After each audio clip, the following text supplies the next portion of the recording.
Namaskar बच्चों, I hope you all are well. So student, in our last lecture, we have seen that looping statement. As I told you, looping statement are those statement in which the number of statements or the group of statements executes multiple times till a particular condition being true. And when the condition is false, the loop gets end and the program gets over. Okay students, so now as I told you that there are two kind of loops available in Python. First is while loop and for loop. बच्चों, हमने while loop के कुछ programmes देखे थे. आज हम देखने वाले हैं for loop को, कि how the for loop works and how we need to make a program with the help of for loop. So बच्चों, for loop से पहले हम लोग एक पर्टिकुलर सीक्वेंस के बारे में डिस्कस कर रहे हैं. जरा गौर से देखिएगा. I am explaining with my program. बच्चों, सपोज करो if I am writing x equals to 10, then the single value of 10 will be initialized to x. आप ये भी कह सकते हैं, जब मैं x इक्वल टू 10 लिखता हूँ तो 10 जो एक सिंगल वैल्यू है वो x वेरिएबल में चली जाती है. ओके और जब मैं नेक्स्ट लाइन में प्रिंट करता हूँ किसे, x की वैल्यू को, तो यू ऑल नो बच्चों क्या प्रिंट हो जाएगा आपका, दैट x. आप देख ही रहे होंगे. ये देखिए, चूंकि इस प्रोग्राम को मैं स्क्रिप्ट मोड पे बना रहा हूँ बच्चों, तो मैंने ये स्क्रिप्ट को .p1.py से सेव कर रखा है और on the that screen it is showing the output and that screen is your interactive mode. Okay so बच्चों, सबसे पहले मैं यहाँ पे आपने देखा कि एक सिंगल वैल्यू एक वेरिएबल के अंदर स्टोर्ड है, but sometimes we need to store multiple values within the table, within the variable. So for that we are using sequences. और Python के अंदर बच्चों कई different sequences हैं, जिनमें से आज हम दो sequences के बारे में knowledge लेंगे. पहला sequence है a list. लिस्ट सीक्वेंस को बनाने के लिए बच्चों हमें जितने भी डेटाज होते हैं हमारे, उनको एंगल ब्रैकेट के अंदर सेव किया जाता है. ठीक है, जैसे सपोज करिए मैंने एक लिस्ट प्रिपेयर करी है बच्चों, आपने देखा एंगल ब्रैकेट का यूज़ किया है मैंने. अब x वेरिएबल के अंदर बच्चों मैंने इस पूरी लिस्ट को प्रिपेयर कर रखा है, इस पूरी लिस्ट के एलिमेंट्स को स्टोर कर रखा है. If I am talking about what is x now बच्चों, तो x is known as list. x क्या है आपका, अब एक लिस्ट वेरिएबल है जिसके अंदर लिस्ट ऑफ एलिमेंट है. सर लिस्ट को कैसे प्रिपेयर किया जाता है, एंगल ब्रैकेट के अंदर जितने भी आपके एलिमेंट्स हैं उनको सेपरेटेड बाय कॉमा आप लिख सकते हैं. ध्यान रखिएगा, ये जितने भी एलिमेंट, ये जितनी भी वैल्यूज़ है जो आपने एंगल ब्रैकेट के अंदर लिखी हैं, ये सारे के सारे कहलाते हैं एलिमेंट्स ऑफ लिस्ट. अब आप देखिए बच्चों, यहाँ पे एक्स वेरिएबल के अंदर एक लिस्ट को मैंने स्टोर करा दिया है. If I am printing X, तो चूंकि X represent the whole list, so obviously when I am running it the whole list will be in the output.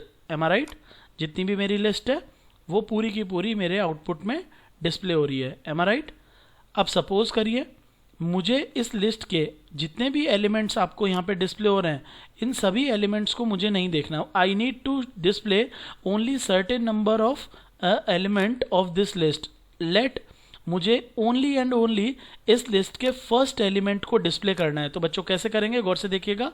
Print x अगर आप करते हैं तो पूरी की पूरी लिस्ट आपकी अपीयर हो रही है, जबकि अगर आप प्रिंट और इस तरह से यहाँ पे जीरो लोकेशन पास कर देते हैं और इस प्रोग्राम को कंट्रोल एस करके रन करते हैं बच्चों, तो आपको यहाँ पे only 10 will be in the output, only 10.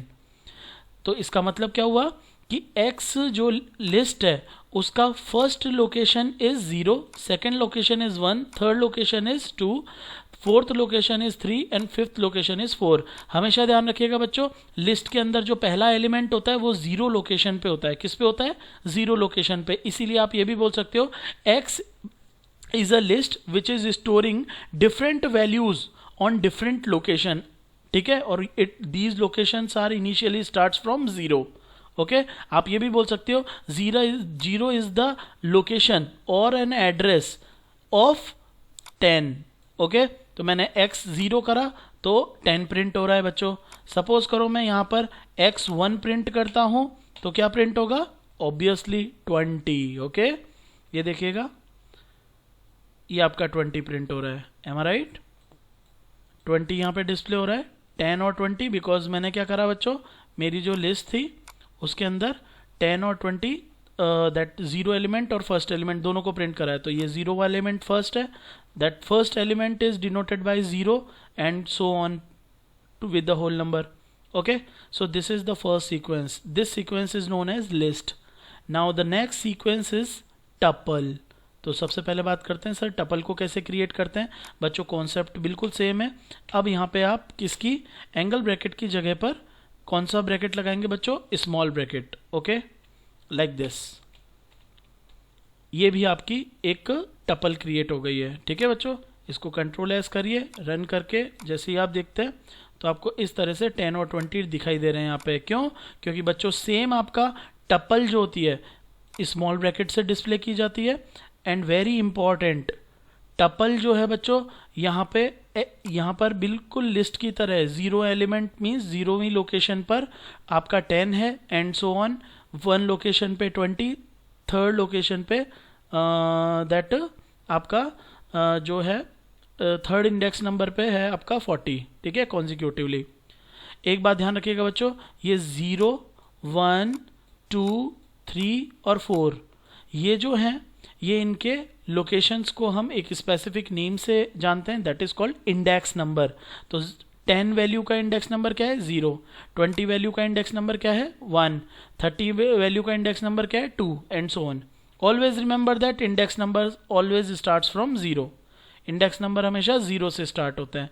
और जब भी हमें किसी भी पर्टिकुलर लिस्ट या टपल की स्पेसिफिक एलिमेंट को प्रिंट करना होता है तो हम उसके इंडेक्स नंबर के थ्रू, जैसे सपोज करो मैंने 3 लिख दिया है यहाँ पे, तो और कंट्रोल एस करके इसे रन करा तो इसके थर्ड इंडेक्स नंबर पे जो वैल्यू है दैट इज 40. देख रहे होंगे आप, ये थर्ड इंडेक्स नंबर है क्योंकि index number starts from 0.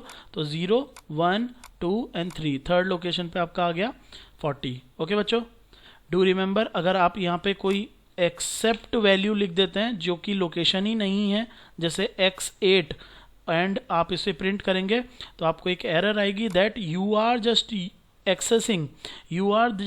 Accessing a value which is out of range of index. जो आपकी इंडेक्स वैल्यूज है ये उसके आउट ऑफ रेंज हो गया. ओके बच्चों, नाउ अब हम बात करते हैं मेंबरशिप ऑपरेटर की, जो कि फॉर लूप चलाने के लिए बहुत ही इंपॉर्टेंट है. That is that in and not in. तो बच्चों गौर से देखिएगा, इन और नॉट इन बच्चों दो मेंबरशिप ऑपरेटर है जो कि पर्टिकुलर एलिमेंट को सर्च करके बताते हैं कि this is the part of sequence और नॉट. सपोज करो बच्चों मैं प्रिंट में लिखता हूं 10 इन x. तो गौर से देखिए बच्चों, x क्या है, एक सीक्वेंस जो कि टपल टाइप का है जिसके अंदर 5 एलिमेंट्स हैं. ठीक है, अब मैंने लिखा है प्रिंट 10 इन x. तो इसका मतलब हुआ क्या 10 x के अंदर एक एलिमेंट है. तो आप खुद देखिए, क्या 10 प्रेजेंट इन x?